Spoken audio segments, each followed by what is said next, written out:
नमः शिवाय। प्रभु जी, आज की कथा है श्री राम कथा में सुंदरकांड भाग 2। अभी तक आपने सुना रावण हनुमान जी के पूंछ में आग लगाने का निर्देश देता है।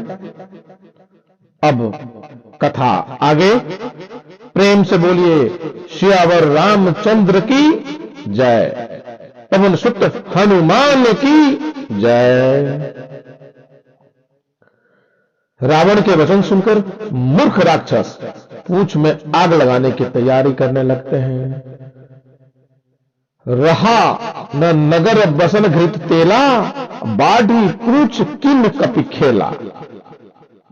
हनुमान जी ने पूंछ बढ़ाकर ऐसा खेल किया कि नगर में घी, तेल और कपड़ा समाप्त हो गया। राक्षसों ने हनुमान जी को नगर में घुमाकर पूंछ में आग लगा डाला। अग्नि को जलते हुए देखकर हनुमान जी अति लघु रूप धरकर बंधन से मुक्त हो गए और फिर सोने की अटारियों पर जा चढ़े। हरि प्रेरित ही अवसर चले मरुत 49, अट्टहास करी गर्जा कपी बढ़ी लग आकाश। उस समय भगवान की प्रेरणा से 49 पवन चलने लगे। हनुमान जी अट्ठास करके गरजे और बढ़कर आकाश से जा लगे। बड़ी फुर्ती से एक महल से दूसरे महल पर चढ़ जाते। हाय बप्पा, हाय मैया, चारों ओर यही चीख पुकार सुनाई दे रही है। हनुमान जी ने विभीषण का घर छोड़ बाकी सारा नगर जला डाला। शिव जी कहते हैं, हे पार्वती, जिन्होंने अग्नि को बनाया हनुमान जी उन्हीं के दूत हैं, इसी कारण वह अग्नि से नहीं जलते। हनुमान जी ने सारी लंका जला डाली, फिर वे समुद्र में कूद गए। पूछ बुझाई खोई श्रम, धरी लघु रूप बहोर।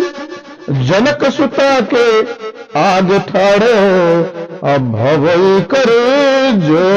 हनुमान जी पूंछ की आग बुझाकर थकावट दूर कर फिर छोटा सा रूप धारण कर श्री जानकी जी के सामने हाथ जोड़कर खड़े हो जाते हैं। मात्र मोहि दीजै कछु चीना, और जैसे रघुनायक मोहि दीना। हे माता, मुझे कोई ऐसे चिन्ह दीजिए जैसे रघुनाथ जी ने मुझे अंगूठी दिया था। तब सीता जी ने अपनी चूड़ामणि उतारकर हनुमान जी को दिया। कहूं बात असमोर प्रणाम, सब प्रकार प्रभु पुरकामा। दीन दयाल विरदु संभारू, हरहु नाथ मन संकट भारी।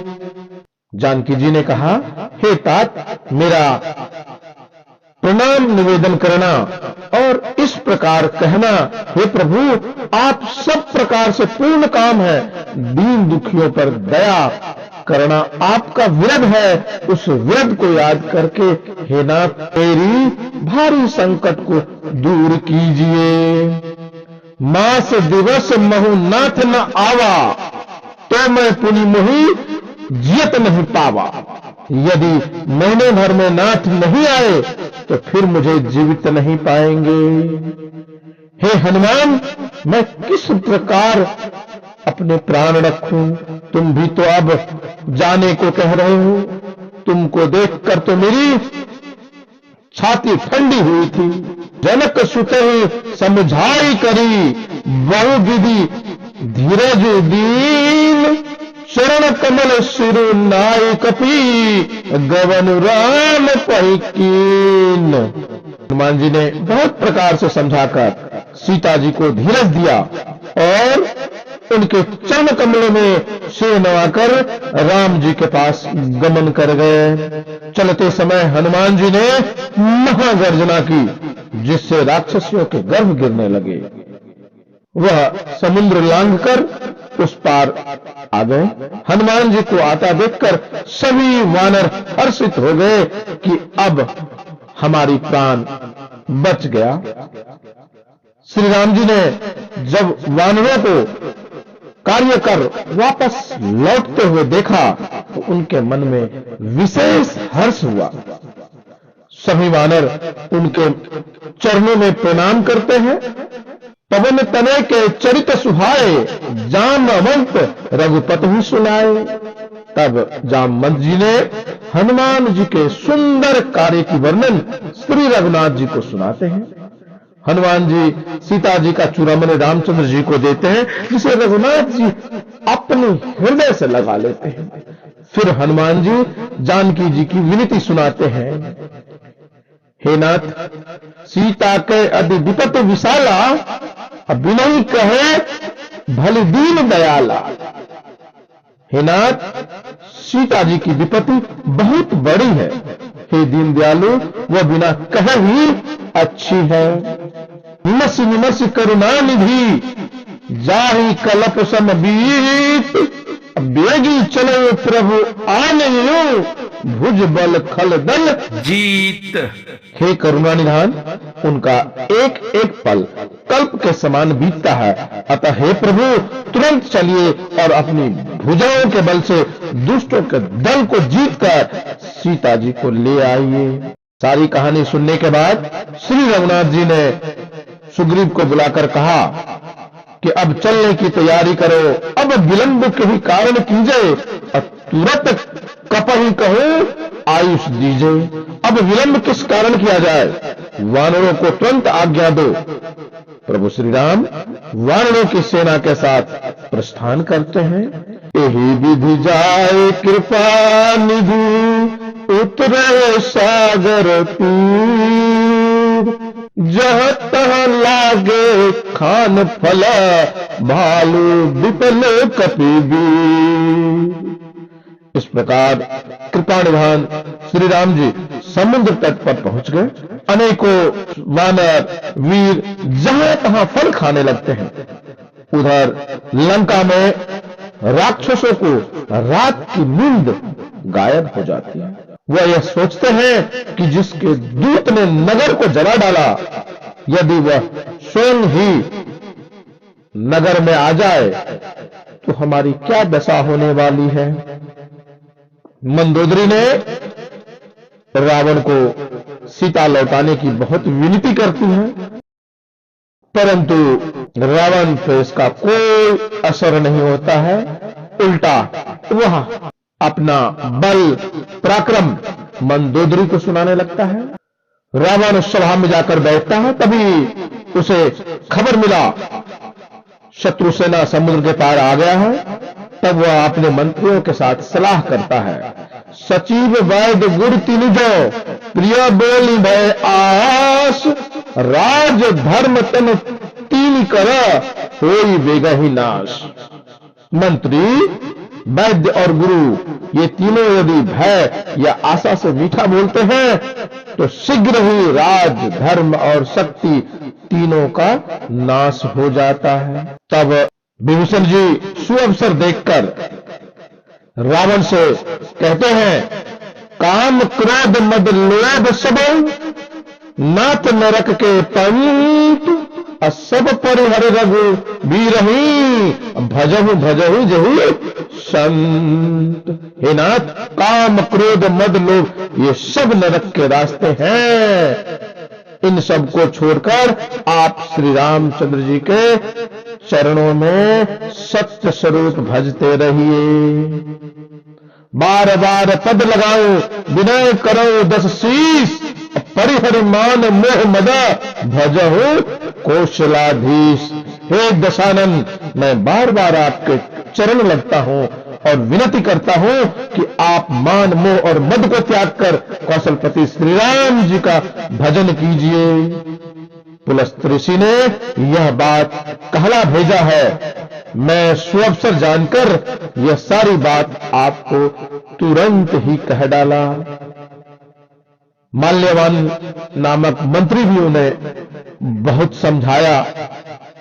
विभीषण जी कहते हैं, तात चरण गही मान हूं राखो मोर दुलार, सीता दहु राम कहूं अहित न होई तुम्हार। हे तात, मैं चरण पकड़कर आपसे भीख मांगता हूं, आप मेरे आग्रह को स्वीकार कीजिए। सीता जी श्री राम जी को वापस कर दीजिए, इससे आपका अहित नहीं होगा। इस पर रावण क्रोधित होकर विभीषण जी को लात मार देता है, परंतु फिर भी विभीषण जी ने कहा, आप हमारे पिता समान है, आपका भला तो श्री राम जी के भजन में ही है। राम सत्य संकल्प प्रभु सभा काल बस तोरी, मैं रघुवीर शरण अब जाऊं देहु जान खोरी। श्री राम जी सत्य संकल्प एवं सर्व सामर्थ हैं, और हे रावण, तुम्हारी सभा तो काल के वश में है, अतः अब मैं रघुवीर की शरण में जाता हूं, मुझे दोष न देना। ऐसा कहकर विभीषण जी आकाश मार्ग से चल दिए। जिन चरण पादुका में भरत जी ने अपना मन लगा रखा है, आज मैं उन्हें चरण को जाकर इन्हीं नेत्रों से अभी देखूंगा। ऐसा सोचते हुए विभीषण जी शीघ्र ही समुद्र के पार आ गए। कह सुग्रीव सुनहु रघुराई, आवा मेन दशानन भाई। सुग्रीव जी राम जी से कहते हैं, हे रघुनाथ जी सुनिए, रावण का भाई आपसे मिलने आया है। आपस में विचार कर श्री राम जी बोले, शरणागत कहूं जय तजहि, निज अनहित अनुमान, अत्य नर पावर पाप मया, अतीन नहीं बिलो कतिहान। जो मनुष्य अपने अहित का अनुमान करके शरण में आए हुए का त्याग कर देता है, वे क्षुद्र हैं, पाप में हैं, उन्हें देखने में भी पाप लगता है। विभीषण जी राम जी से कहते हैं, श्रवण सुजसु सुनी आए हो, प्रभु भंजन भव वीर, त्राई त्राई आरती हरण, शरण सुख दे रघुवीर। मैं कानों से आपका श्वास सुनकर आया हूं कि प्रभु जन्म मरण के भय को नाश करने वाले हैं। हे दुखियों के दुख दूर करने वाले, शरणागत को सुख देने वाले श्री रघुवीर, मेरी रक्षा कीजिए, रक्षा कीजिए। कहकर दंडवत प्रणाम किया। प्रभु उसे हृदय से लगा लिया, पास में बैठाकर उनका हाल चाल पूछते। विभीषण ने कहा, अब आपके चरणों का दर्शन कर कुशल से हूं। राम जी ने विभीषण से कहा, हे लंकापति सुनो, तुम मुझे अत्यंत प्रिय हो। ऐसा कहकर समुद्र से जल मंगाकर तुरंत ही विभीषण जी का राज तिलक कर दिया। यह देखकर देवता लोग आकाश से पुष्प वर्षा करने लगे। श्री राम जी सुग्रीव तथा विभीषण से पूछते हैं, इस गहरे समुद्र को किस प्रकार पार किया जाए। तब विभीषण जी कहते हैं, हे प्रभु, आपका एक बाण ही काफी है समुद्र को सुखाने के लिए। फिर भी नीति की बात मैं कहता हूं कि आप जाकर समुद्र से प्रार्थना कीजिए, वह आपके पूर्वज भी हैं। श्री राम जी समुद्र को प्रणाम कर कूस बिछाकर उन्हें प्रार्थना करने के लिए बैठ जाते हैं। इधर विभीषण को जाते हुए देखते हुए रावण ने अपना दूत उसके पीछे भेज दिया था। वह वानर का रूप धरकर वहां सब देख रहा था। अंततः वह पकड़ा गया। वानरों ने उन्हें बहुत पीटा। अंत में लक्ष्मण जी ने दूत से कहा, कहे मुखागर मूड सना, मम संदेश उदार, सीता दई मिलन उता, आवा कालु तुम्हार। उस मूर्ख से मेरा संदेश कहना, सीता जी को देकर श्री राम जी से मिलो, नहीं तो तुम्हारा काल आया ही समझो। राम लक्ष्मण जी को चरणों में सिर नवाकर दूत वहां से गुणों का वर्णन करते हुए रावण की सभा में पहुंच जाता है। दूत सारी बात रावण से बताता है, वहां की सेना का बड़ा बल भी कहता है। दूत की बात सुनकर रावण मन में बहुत भय पाता है, परंतु बाहर से दृढ़ होने का दिखावा करता है। दूत ने कहा, अभिमान न करें, आप राम जी के चरण में चले जाइए। यह वचन सुनते ही रावण दूत को लात मार देता है, अपमान करता है।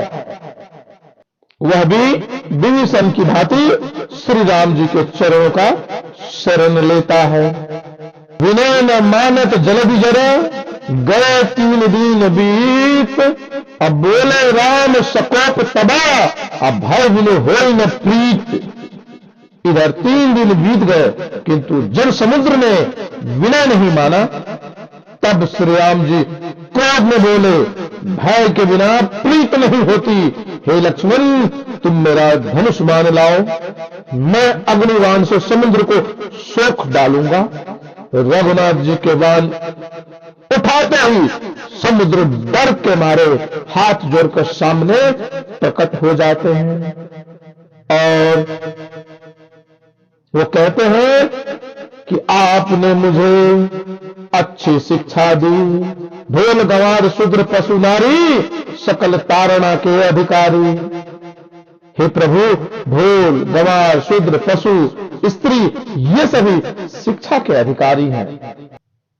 इस प्रकार समुद्र के विनीत वचन सुनकर प्रभु श्री राम जी समुद्र से कहते हैं कि वानर सेना समुद्र के उस पार कैसे जाए, ऐसा कोई उपाय बताओ।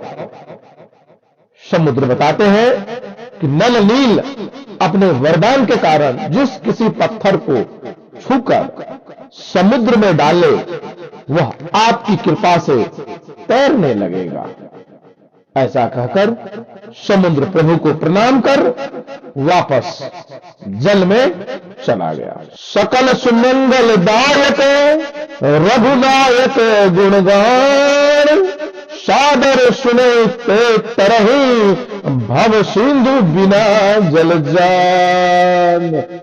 तुलसीदास जी कहते हैं, श्री रघुनाथ जी का गुणगान संपूर्ण मंगलों को देने वाला है। जो भी इसे आदर सहित सुनेंगे वे बिना जहाज के ही भव सागर को तर जाएंगे। प्रभु जी आज की कथा यही विश्राम देते हैं। आज सुंदरकांड की भी समाप्ति होती है। आगे की कथा पुनः आगे की कथा है लंका कांड। आप कमेंट्स में जय श्री राम लिखकर हमें कृतार्थ अवश्य कीजिएगा तथा शिवा यात्रा दर्शन को लाइक, शेयर, सब्सक्राइब करने के साथ फेसबुक व इंस्टाग्राम पर भी फॉलो अवश्य कीजिएगा। प्रभु जी ओम नमः शिवाय।